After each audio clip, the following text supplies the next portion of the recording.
Good feeling, good sensation. Football is a vibe, and that's how we like it. This is the Football Station, and welcome to the Golden Hour.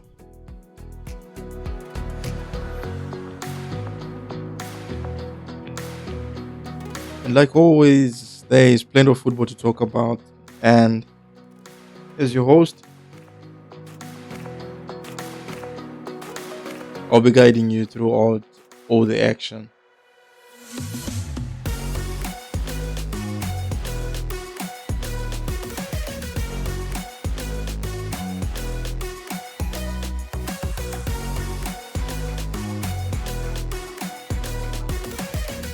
Coming up, we'll get to talk about all the latest transfer news,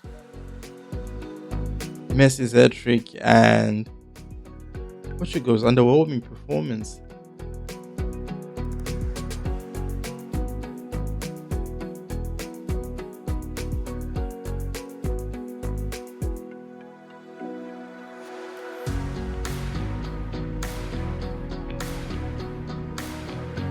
And as you know, we don't do things the conventional way.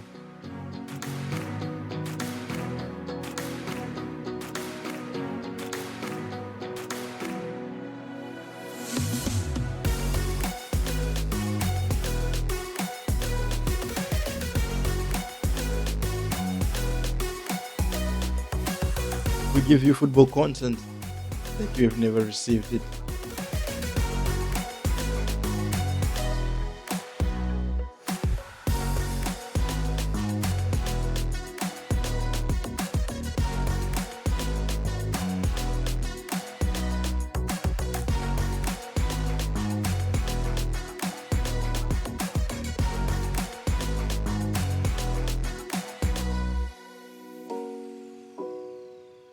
So without spending too much time, let's get into the sports weather.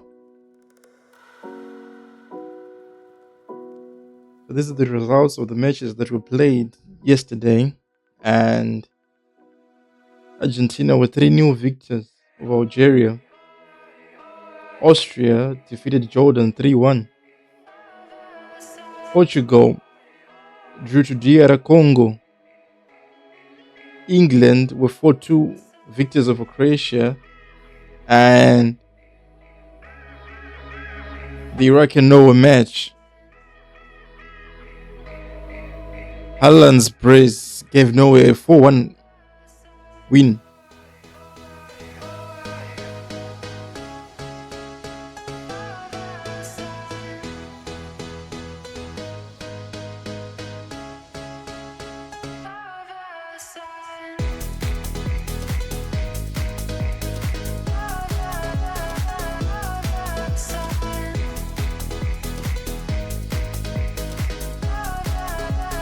Coming up today and fixtures that are currently underway, we have Ghana who are playing Panama.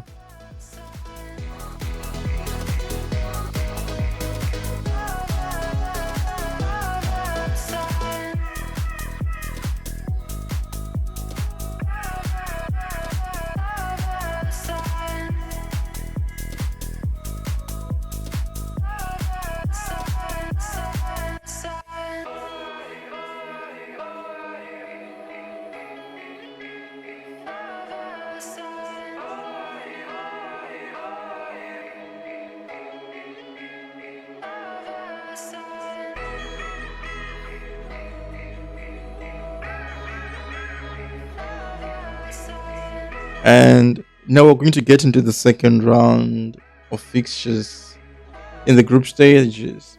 So South Africa faces Czechia. Switzerland will get to play Bosnia-Herzegovina.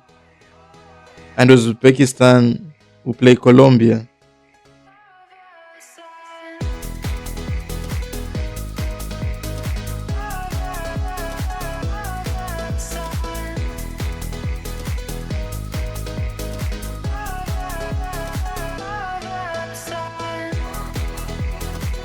I'm not so sure if Colombia have played their first match yet.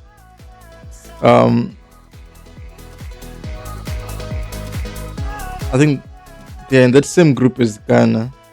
So Those two will be playing their first matches. The first round of fixtures will take place today for that group.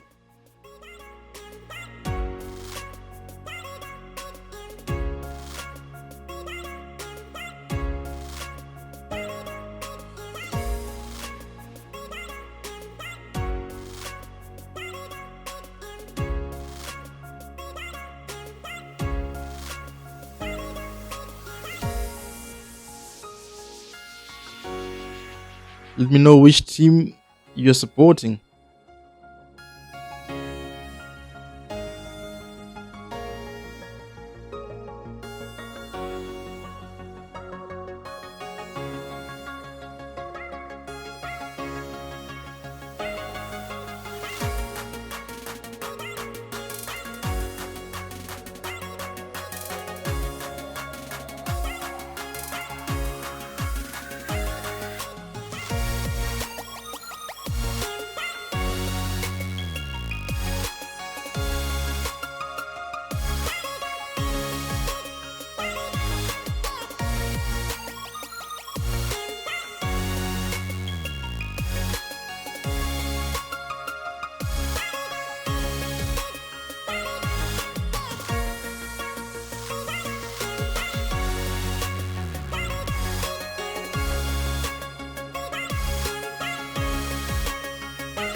So yesterday I made a comment and I was just basically saying that we've moved away from the Messi and Ronaldo era.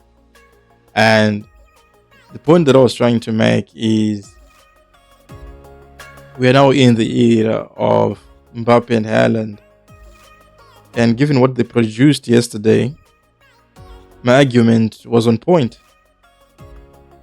Mbappe scored a brace to lead France to victory, and Haaland also inspired Norway. But one thing that I didn't see coming, if I'm being honest with you, is a Messi hat trick. And yesterday I spoke about the top goal scorers in the tournament, and so far no one has scored 3. It's only Messi who has managed to do that. So there we have it. Our first hat trick of the tournament. Our first top goal scorer as things stand, barring anyone being able to score more than 3.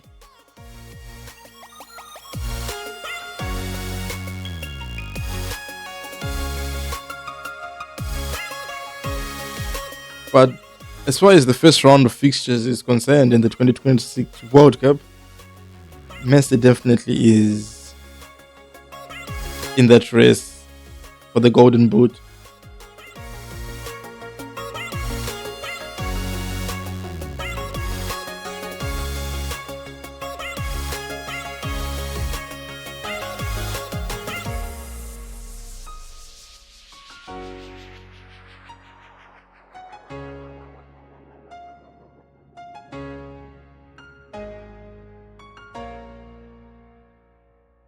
And what I found quite impressive as well with Messi's hat trick is that all the goals came from open play.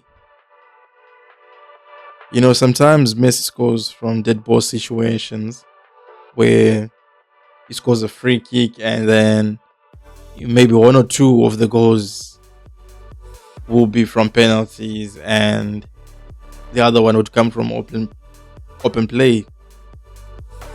But to score 3 goals from open play, that's pretty impressive.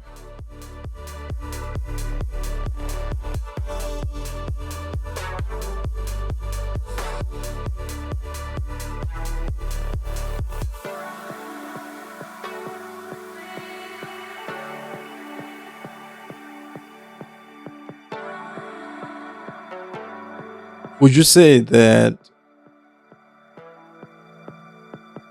you know, the fact that Messi plays in the MLS has become a major contributing factor because he looks fresher, and it could be as actually acclimatized, to the American environment.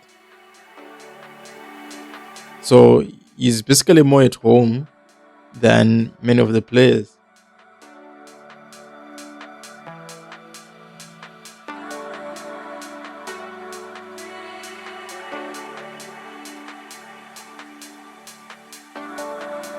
But that's not me trying to take away anything from what he has produced, because so far no one has been able to replicate it.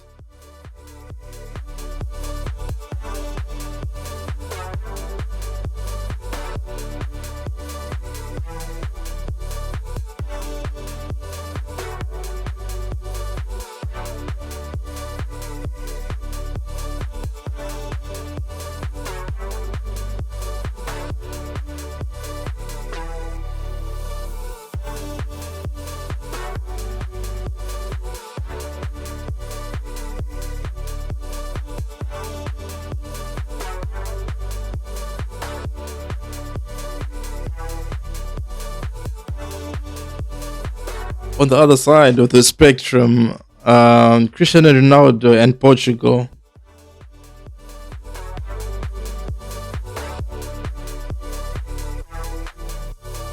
I think much like Brazil, in the match they played against Morocco, they also struggled to beat DR Congo,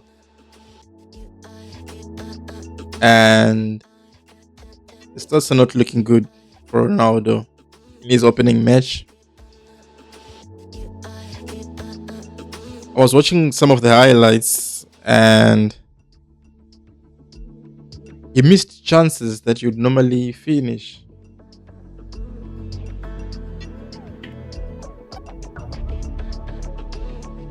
He didn't complete any dribbles. He didn't complete any shots on target. And he didn't create any chance.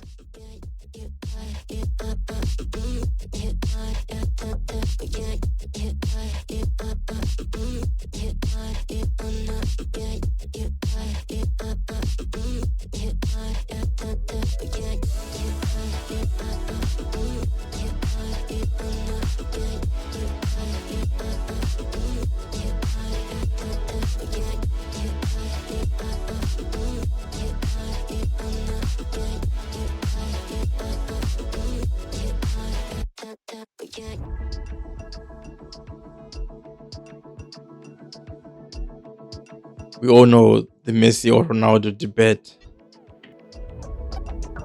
And if we're going to score them based on these first games that they've played in for their countries, it's 1-0 to Messi. I'm pretty sure people are expecting Ronaldo to replicate what Messi did in the earlier fixture.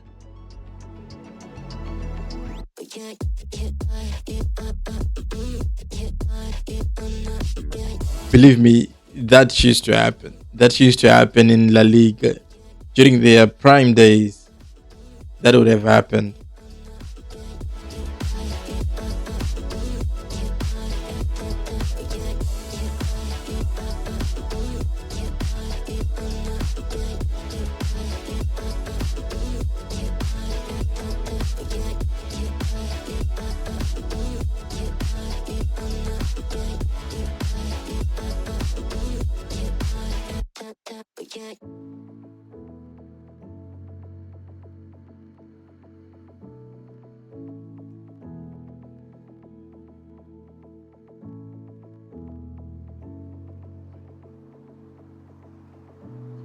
Keeping up with the World Cup theme, England, they managed to put up a professional and what I would like to call an impressive performance against Croatia.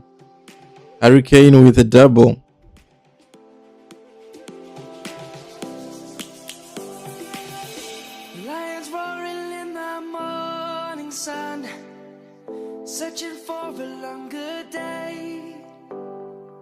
The other goals came from Jude Bellingham and Marcus Rashford off the bench.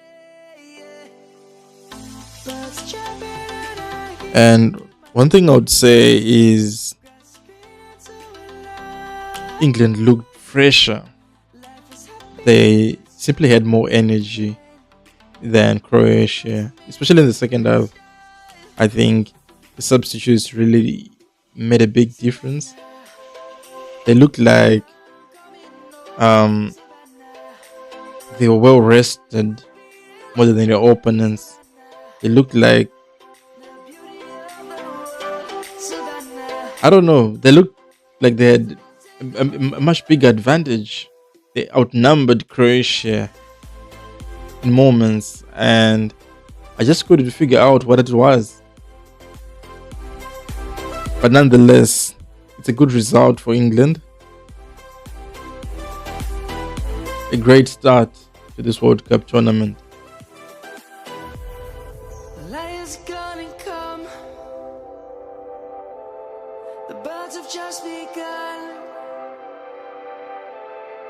We will always take a stand for the people, for the land.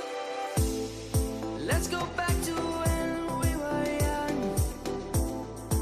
That being said, Harry Kane definitely, with those 2 goals, has joined Kylian Mbappe and Haaland among many other players who have scored 2 goals so far in this tournament. So Kane is definitely in the race for the Golden Boot.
So this is something that has been bugging me. I don't know what are your thoughts about it. The Thomas Partey situation, the fact that he was not allowed into Canada to represent Ghana. So he essentially misses the first game.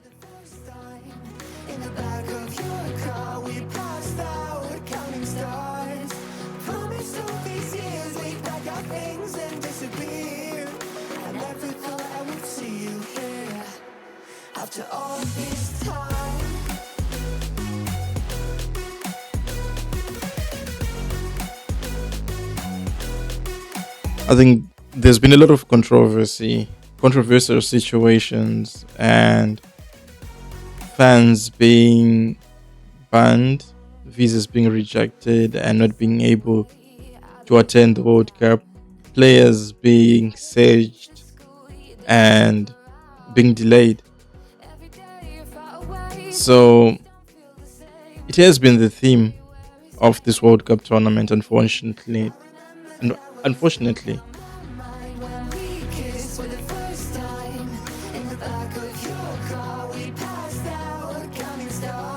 But what does that mean in terms of the competition?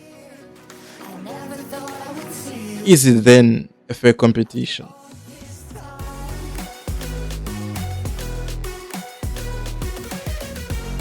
Because as things stand, there's a lot of factors, especially government regulations, political regulations, which are influencing, to say the least, the level of support and the players the conditions in which they can perform.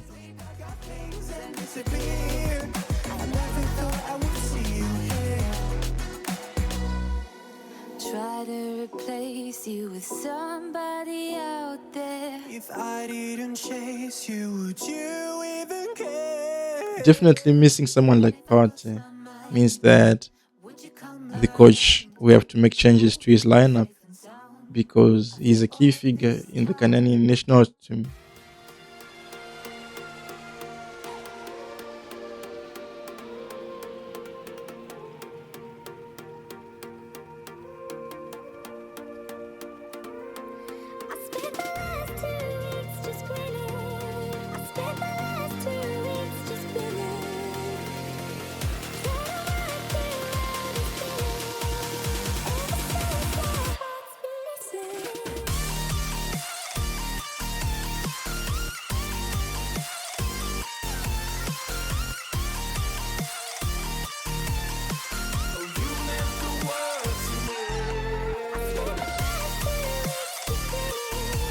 That being said, let's get into the transfer business. Let's look at the latest transfer news.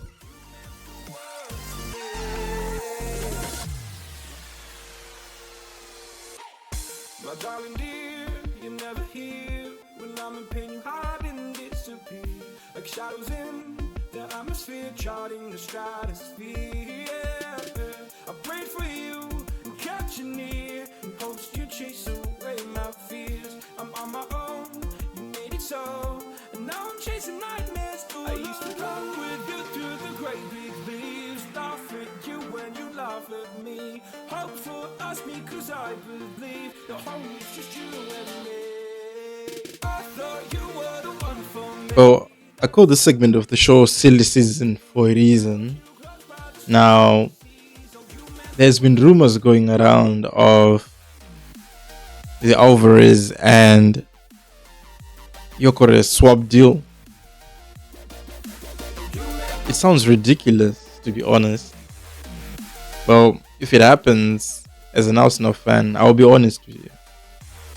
I'm not going to be happy. Because you've brought Gyökeres, and looking at what he did at Sporting and his contributions to Arsenal's league title for 22 years.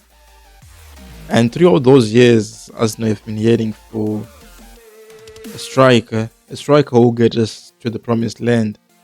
Granted, he didn't score many goals, but what he gave to the team in terms of the dynamics was something definitely different.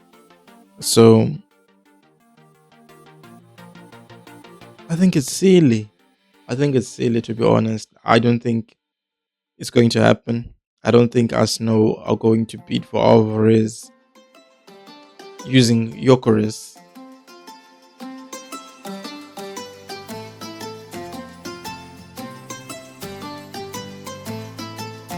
It's silly.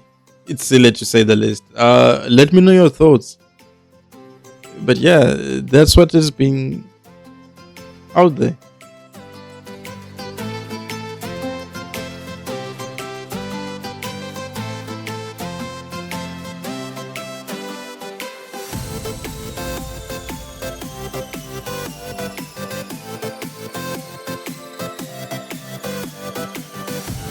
And we know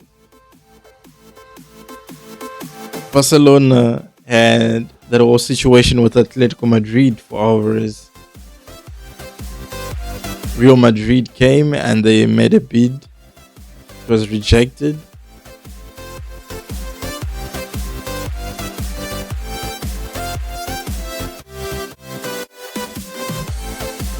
How many goals does Alvarez have anyway? How many did he score last season? Personally, I don't think it's worth it. It's something I wouldn't want to see happen. I believe there are better options. I believe Gyökeres is suited to the Premier League, and if Arsenal are going to retain the league, then they definitely need him.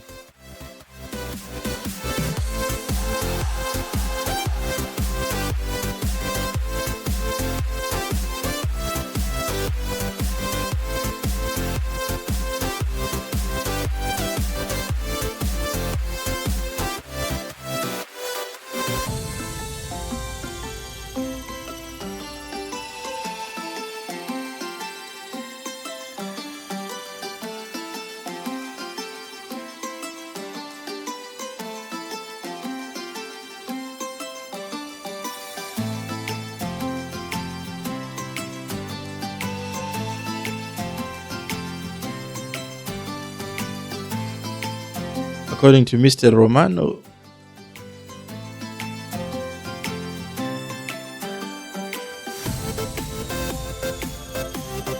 Liverpool have agreed a deal to sign Victor Munoz.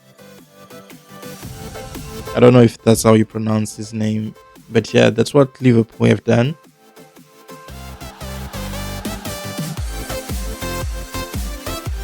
It is believed that they've hijacked the deal from Newcastle.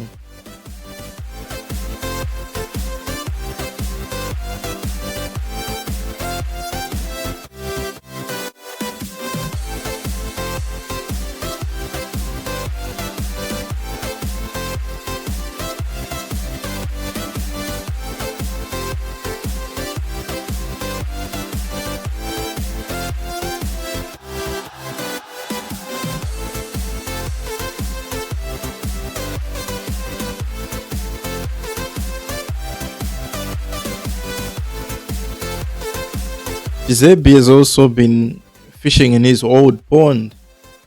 It is believed that Spurs have agreed a deal to sign Van Hecker from Brighton for 52 million.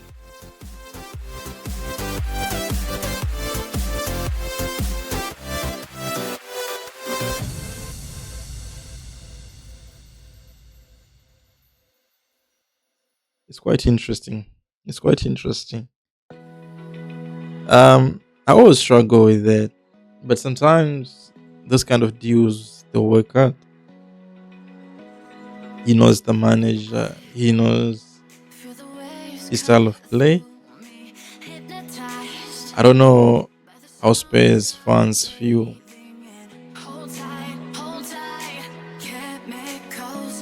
But there seems to be an agreement.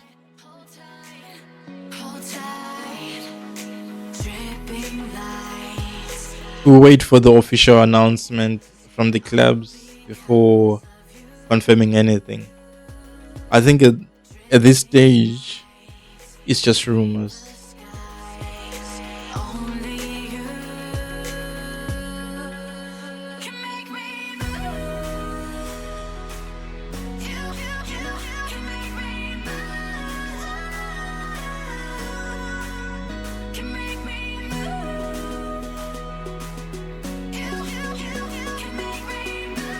The show has been nothing but a pleasure. And if you've watched up until this point,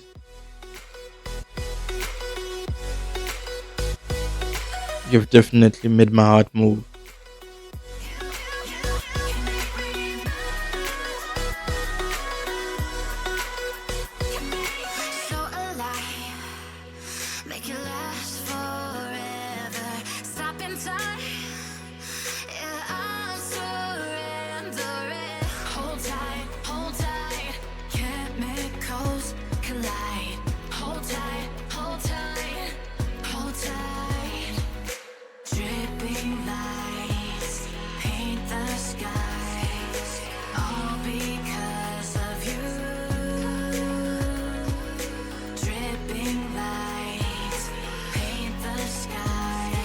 Until next time,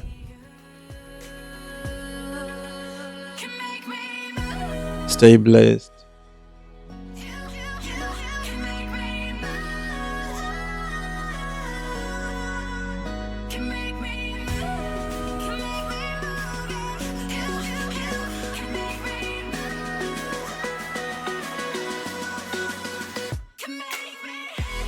I'm out.